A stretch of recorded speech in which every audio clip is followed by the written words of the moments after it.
ایک غلام صحابی جس کا مالک اس پر سخت ظلم کیا کرتا تھا،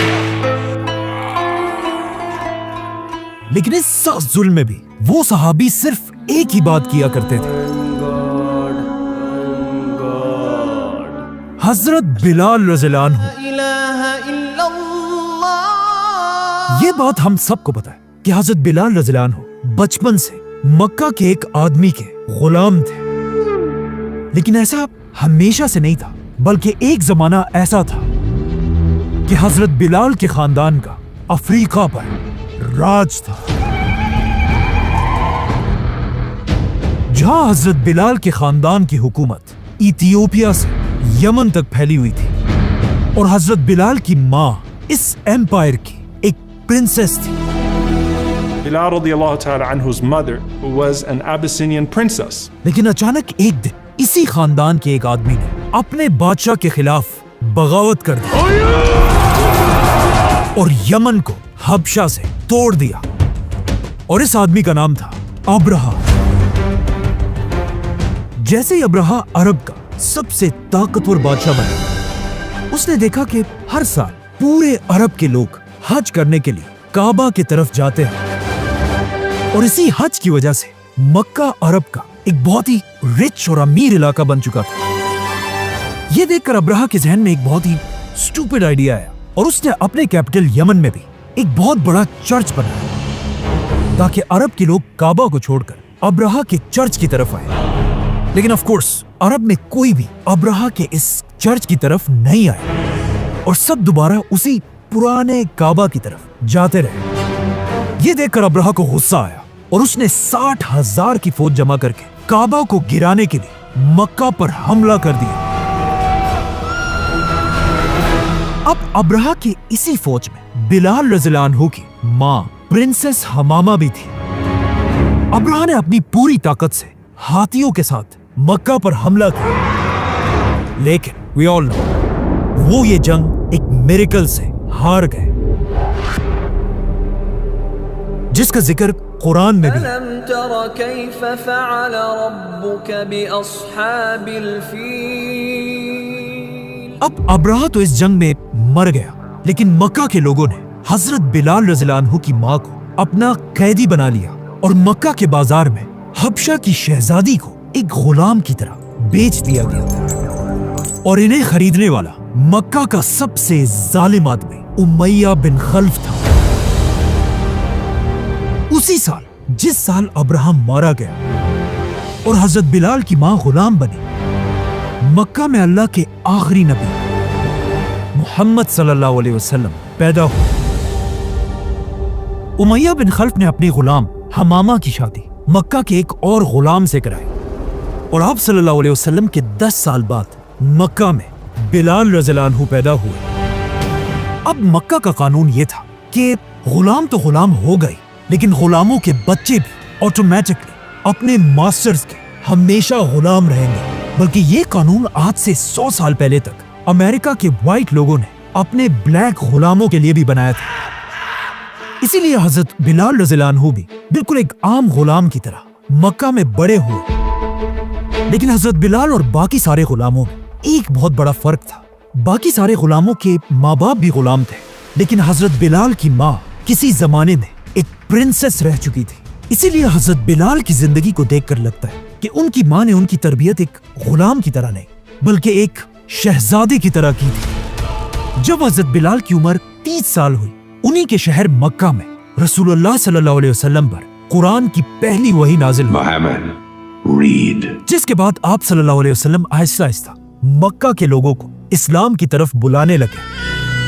لیکن یہ دیکھ کر مکہ کے سارے سردار آپ صلی اللہ علیہ وسلم کے خلاف ہو گئے، اور آپ صلی اللہ علیہ وسلم کو بدنام کرنے کے لیے مکہ کے سردار ان پر جھوٹے الزام لگانے لگے۔ حضرت بلال کا ماسٹر امیہ بھی ہر وقت آپ صلی اللہ علیہ وسلم کے خلاف بولتا رہتا تھا، لیکن جب بھی وہ کسی سے آپ صلی اللہ علیہ وسلم کے بارے میں باتیں کرتا تھا، وہ سب کچھ حضرت بلال چھپ کر سن لیتے تھے، اور وہ سوچنے لگے کہ یہ تو جو بھی محمد کہہ رہا ہے بالکل ٹھیک کہہ رہا ہے، تو پھر آخر کیوں مکہ کے سردار ان سے نفرت کر رہے ہیں؟ یہاں سے آہستہ آہستہ حضرت بلال کے دل میں آپ صلی اللہ علیہ وسلم کی محبت بڑھنے لگی. آہستہ آہستہ مکہ میں مسلمان بڑھنے لگے اور آخر اتنے بڑھ گئے کہ اب مکہ کے سردار اسے اور برداشت نہیں کر سکتے تھے. تو انہوں نے اسلام کو اور پھیلنے سے روکنے کے لیے نئے مسلمانوں پر ظلم کرنے لگے, اسپیشلی کمزور مسلمانوں پر. ایک دن حضرت بلال کا ماسٹر امیہ بن خلف مکہ میں کسی سے آپ صلی اللہ علیہ وسلم کے بارے میں بحث کر رہا تھا. اسمعک جیدا. تو اچانک سامنے سے اس سردار نے امیہ سے کہا کہ تم اتنی بڑی بڑی باتیں تو کر رہے ہو, لیکن خود تمہارا فیوریٹ غلام بلال محمد کے ساتھ مل چکا ہے. اتجرئ علی سؤالی. جس پر مکہ کے سارے سردار امیہ پر ہنسنے لگے. یہ سن کر امیہ کو بہت غصہ آیا, کیونکہ بلال اس کا سب سے بیسٹ غلام تھا اور وہ بلال پر اتنا ٹرسٹ کرتا تھا کہ اس نے بلال کو اس کمرے کی چابی بھی دی تھی جس میں اس نے اپنے خداؤں کے بت رکھے ہوئے تھے. اور اب اسی بلال نے امیہ کا سارا ٹرسٹ توڑ دیا تھا. تو جب مکہ کے بیچ میں سارے سردار امیہ پر ہنس رہے تھے, یہ دیکھ کر امیہ غصے سے پاگل ہو گیا. بلال. اگلے ہی دن اس نے بلال کو پکڑ کر اسے ٹارچر کرنا شروع کیا. اس نے حضرت بلال کو کوڑے مارے اور جب کوڑوں سے اس کا دل نہیں بھرا, اس نے حضرت بلال کو سٹیل کا آرمر پہنا کر انہیں سارا دن دھوپ میں پھینک دیا. مطلب سعودی کے ڈیزرٹ کی سخت دھوپ, جہاں آج بھی 50 ڈگری سے زیادہ گرمی ہوتی ہے. یہ سٹیل کا آرمر اس سخت دھوپ سے گرم ہو کر حضرت بلال کے سکن کو جلا دیتا تھا. اور جب ان سزاؤں سے امیہ بور ہو جاتا تھا تو وہ حضرت بلال کو مکہ کے آوارہ لڑکوں کے حوالے کر دیتا تھا اور وہ لڑکے حضرت بلال کے ہاتھ اور پیر باندھ کر مکہ کے گلیوں میں گھسیٹتے تھے. لیکن امیہ کا دل اس سب سے بھی نہیں بھرا. اس نے حضرت بلال کو سخت دھوپ میں ریت پر لٹایا اور ان کے سینے پر ایک بہت بڑا پتھر رکھا اور حضرت بلال سے کہا, کہو کہ میرا خدا لات اور عزا ہے. لیکن حضرت بلال پھر بھی صرف ایک ہی بات کہتے جا رہے تھے, احد. جس سے امیہ کو اور بھی غصہ آیا اور اس نے حضرت بلال کے اوپر ایک دوسرا بڑا پتھر رکھا اور بلال سے پھر کہا, کہو کہ میرا خدا لات اور عزا ہے. لیکن حضرت بلال نے نہیں کہا اور امیہ نے ان پر تیسرا بڑا پتھر بھی رکھا اور حضرت بلال رضی اللہ عنہ بے ہوش ہو گئے. اب جب حضرت بلال پر یہ سب ظلم ہو رہا تھا, ایک دن اچانک ابو بکر رضی اللہ عنہ حضرت بلال کے ماسٹر امیہ کے پاس گئے اور اس سے کہا کہ بلال پر تھوڑا تو رحم کرو, کب تک اس پر اسی طرح ظلم کرتے رہو گے. تو امیہ نے غصے سے ابو بکر رضی اللہ عنہ کو کہا کہ اگر تمہیں اتنا ہی اس بلال پر رحم آ رہا ہے تو پھر تم اسے مجھ سے خرید کیوں نہیں لیتے. تو ابو بکر رضی اللہ عنہ نے امیہ کو دیکھا اور کہا, بولو کیا قیمت چاہیے تمہیں بلال کی. اس وقت ابو بکر رضی اللہ عنہ کا مکہ میں بہت بڑا بزنس تھا اور ابو بکر رضی اللہ عنہ کو پتا تھا کہ یہ امیہ جو بھی قیمت بولے میں اسے ادا کرنے کے لیے تیار ہوں. یہ سن کر امیہ نے کہا, اچھا تو ایسی بات ہے. امیہ نے جان بوجھ کر بلال کی قیمت باقی غلاموں سے بہت اوپر لگائی تاکہ یہ قیمت سن کر ابو بکر پیچھے ہٹ جائے. لیکن ایسا نہیں ہوا. ابو بکر رضی اللہ عنہ نے بلال کو امیہ کی منہ مانگی قیمت پر خرید لیا. جیسے ہی حضرت ابو بکر نے امیہ کو سارے پیسے دے دی, امیہ نے ہنس کر ان سے کہا کہ اس بلال کے لیے اگر تم مجھے بہت کم پیسے بھی دے دیتے تو میں اسے بیچ دیتا. لیکن ابو بکر رضی اللہ عنہ نے انہیں جواب دیا کہ اگر بلال کے لیے تم مجھ سے 100 دینار بھی مانگتے تو میں بغیر سوچے تمہیں دے دیتا. اور حضرت بلال کو خریدتے ابو بکر رضی اللہ عنہ نے انہیں آزاد کر دیا. حضرت بلال پیدا ہونے سے اب تک مکہ میں ایک غلام تھے, لیکن اب آزاد ہونے کے بعد بلال رضی اللہ عنہ پہلی بار ایک آزاد انسان کی طرح مسلمانوں کی میٹنگز میں آپ صلی اللہ علیہ وسلم کے ساتھ بیٹھنے لگے. حضرت بلال اور باقی غلاموں کو آپ صلی اللہ علیہ وسلم کی محفلوں میں بالکل عام لوگوں کی طرح ٹریٹ کیا جاتا تھا اور ان غلاموں کو اتنی عزت ملتے دیکھ کر مکہ کے سردار اندر سے جل رہے تھے. یہاں تک کہ ایک دن انہوں نے آپ صلی اللہ علیہ وسلم سے کہا کہ اب ہم آپ سے تبھی ملیں گے جب آپ ان کالے اور کمتر غلاموں کو